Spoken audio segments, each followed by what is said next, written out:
Looking back at Saturday, when you go and review the video, 3-0 win, so clean sheet and a good goal scoring output. Anything specific that you kind of put those two successes down to?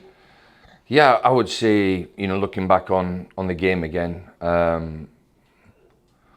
we probably played a little bit better than what I thought, because I thought at the time we were a little bit slack in some of our defensive moments, but overall I thought we were pretty solid. So I told that to the players, you take a little bit more time to reflect and watch the game again, and I thought we were really good. And then if you can put it down to something, we look at the data of the stats, and our physical output and running was better in every category than the opposition, and sometimes that happens and you get your reward for it, and I think we got the reward with a 3-0 win. When you're looking at that, is that just distance covered, or is there extra? All distance covered, time in possession, distance covered without the ball, high speed running, sprints, max speed, all that sort of stuff.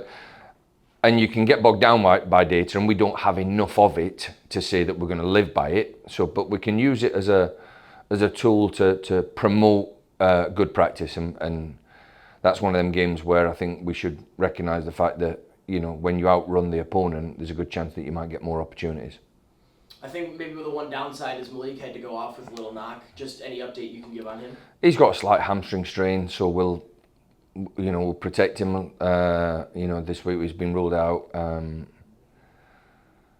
we'll hopefully get him back pretty soon. There might be some test he does today to maybe think about getting him on the bench, but we won't risk him. We've still got I think Saturday's game is the only halfway point of the season in the league, so we've still got another half of the season to play. So we'll look at it and make a last minute call on it, but the likelihood is, he probably won't start the game, and if anything, he makes the bench at best.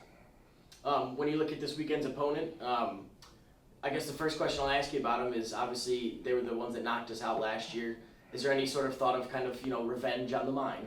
There is. They knocked us out, and I think they knocked Charleston out, and I think they knocked Louisville out. So it's not a bad little depth chart for them, is it? Obviously, there's a disappointment that we had in that game, especially being at home. But sometimes you have to give credit to the opposition, and last year they were better on the day than what we were, and they got through. And if you look at it, I think their first 15 games of the league, they only won one, and then they went on this incredible run. Now, they didn't lose many games during that spell. So we always knew that they were a good team. And likewise, this year, they've signed McAuley from Detroit, who's probably one of their most... one of their best players, so they're recruiting really well, and it's just not clicked at the minute for them. We need to make sure that we impose our game on them, and like we did last week, and focus more, 80% on what we do, and the 20% of what we need to look at them, is a big part of it. But we need to really get our players dialed into how we want to play the game against them.